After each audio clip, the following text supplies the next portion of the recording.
Yang kedua, hadis Nabi SAW. Nabi SAW mengatakan dalam hadis yang diriwayatkan oleh Imam Bukhari, Tirmizi, Ibnu Majah dan yang lainnya dari sahabat yang mulia Abdullah ibnu Abbas radhiyallahu taala anhuma, bahwasanya Nabi SAW berkata, "Ma min ayyamin." Saya potong-potong dan saya terjemahkan per kata. Mudah-mudahan Allah SWT berikan kita pemahaman dan kemudian bisa kita amalkan hadis ini. Kurang lebih 3 hari lagi jamaah sekalian, atau 4 hari lagi. Hari ini sudah tanggal 26 Dzulqa'dah. 3 atau 4 hari lagi kita akan masuk di bulan Dzulhijjah.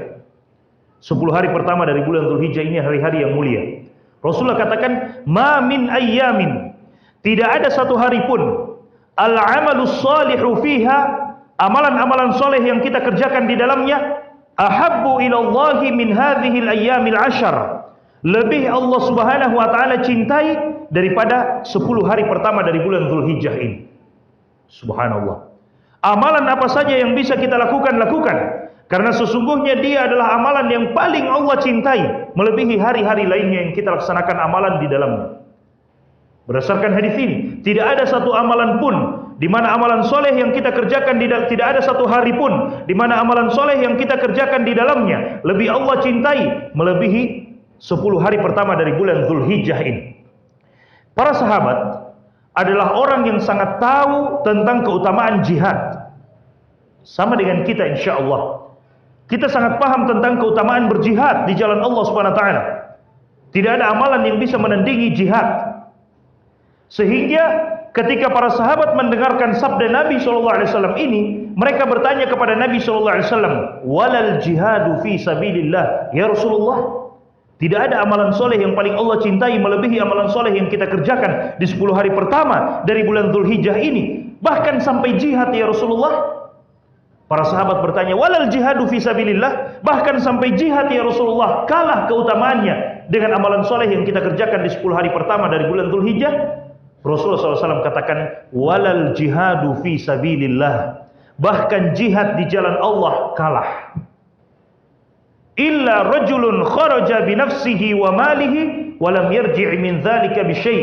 Kecuali seseorang yang keluar pergi berjihad dengan jiwanya, dengan dirinya dan dengan hartanya, dan dia tidak kembali dengan sesuatu apapun. Hartanya habis di medan jihad dan jiwanya pun menjadi mati syahid. Kecuali orang yang pergi berjihad dan mendapatkan mati syahid, dia masih lebih afdal. Tapi jika ada orang yang pergi berjihad tapi dia tidak mendapatkan mati syahid, maka orang yang beramal soleh di 10 hari pertama dari bulan Dzulhijjah lebih Allah cintai daripada orang yang berjihad tapi tidak mendapatkan mati syahid. Siapa yang mengatakan ini? Yang mengatakan ini adalah Rasulullah yang tidak berucap kecuali dengan wahyu yang Allah wahyukan kepada beliau. Maka ini adalah kesempatan besar jemaah sekalian. Dan apa yang mendukung lafaz hadis yang lain, mendukung bahwasanya amalan soleh apa saja, apakah itu bacaan Al-Quran, zikir kepada Allah, salat, bahkan kata Syekh Muhammad Al-Arifi dan sebagian para ulama kita, jika kita tidak terbiasa dengan salat duha misalnya, sudah masuk 10 hari pertama dari bulan Dzulhijjah, usahakan kita bisa salat duha. Kenapa? Karena dia akan lebih dicintai oleh Allah daripada jihad sekalipun. Kalau kita tidak bisa sholat duha, paling tidak di 10 hari pertama. Bahkan Nabi SAW dalam lafaz yang lain, Nabi tekankan dengan zikir. Amalan yang sangat ringan, sangat mudah untuk kita ucapkan. Nabi SAW mengatakan, setelah beliau katakan tidak ada satu hari pun amalan soleh yang kita lakukan di dalamnya lebih dicintai oleh Allah Subhanahu wa taala melebihi 10 hari pertama dari bulan Dzulhijjah ini, maka Nabi SAW mengatakan, "Fa'aktsiru fiha minat tasbihi wat tahlili wat takbiri wat tahmid." Maka perbanyaklah di dalamnya tasbih, tahlil, tahmid dan takbir kepada Allah Subhanahu wa taala. Subhanallah, walhamdulillah, wala ilaha illallah, wallahu akbar. Tasbih, tahmid, tahlil dan takbir. Subhanallah, walhamdulillah, wala ilaha illallah, wallahu akbar. Nabi katakan perbanyaklah ucapan itu di 10 hari pertama dari bulan Dzulhijjah. Artinya, Nabi SAW isyaratkan kepada kita, ucapan itu bisa lebih baik dan lebih dicintai oleh Allah daripada jihad yang tidak mendapatkan mati syahid. Bagaimana lagi dengan bacaan Al-Quran? Bagaimana lagi dengan sholat? Sholat sunnah dan sholat wajib kita. Bagaimana lagi dengan puasa? Bagaimana lagi dengan sedekah atau apa saja yang bisa kita lakukan? Apa saja yang bisa kita lakukan di 10 hari pertama itu, lakukan. Dari kebaikan-kebaikan jemaah sekalian. Berbuat baik kepada kedua orang tua, lakukan. Berbuat baik kepada istri dan anak-anak, lakukan. Dan niatkan semuanya, mudah-mudahan kita dapatkan sesuatu yang lebih baik daripada jihad di jalan Allah, tapi tidak mendapatkan mati syahid. Dan lebih khusus lagi, tanggal 9 Zulhijjah. Secara umum puasa sunnah boleh kita laksanakan puasa sunnah mutlak sejak awal dari Zulhijjah, 1 Zulhijjah tidak jadi masalah kita berpuasa. 1 sampai 9 tidak jadi masalah. Yang dilarang itu tanggal 10 Zulhijjah karena hari Idul Adha, hari raya, tidak boleh kita berpuasa, dan juga tanggal 11, 12, 13 dibenci kita berpuasa. Karena kata Nabi SAW, yaumu aklin wa syurbin wa zikrin lillah, hari untuk kita berbahagia, makan dan minum dan berzikir kepada Allah. Jangan dulu berpuasa, tapi untuk tanggal 1 sampai 9 tidak jadi masalah, puasa sunnah mutlak. Apalagi kalau bertepatan dengan Senin dan Kamis. Jika tidak mampu, maka jangan tinggalkan tanggal 9-nya. Jika kita tidak mampu, maka paling tidak tanggal 9 Zulhijjah kita jaga.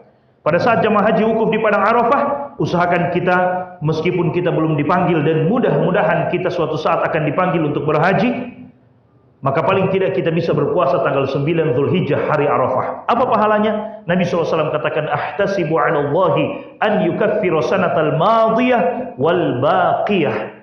Aku berharap kepada Allah dengan puasa Arafah itu diampuni dosaku 1 tahun yang lalu dan 1 tahun yang akan datang. 2 tahun.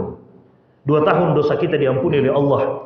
Dan saya sering katakan, siapa di antara kita yang mampu menghitung dosanya selama 2 tahun? Selama 2 tahun 720 hari. Ya, 1 tahun 360 hari, dikali 2 720 hari. Siapa yang mampu menghitung dosanya yang dia lakukan selama 720 hari? 1 hari ini saja, dari pagi tadi sampai maghrib ini, mungkin kita sudah tidak mampu menghitung dosa yang kita lakukan, sengaja ataupun tidak. Baru mulai dari buka Facebook atau buka WhatsApp, sudah mulai di situ ada ghibah, sudah mulai di situ ada namimah, mungkin adu domba, sudah mulai di situ ada membicarakan aib orang. Kalau grup-grup ikhwah, grup laki-laki, mungkin di situ sudah ada fotonya akhwat, wa na'udzubillah min dzalik, atau sebaliknya.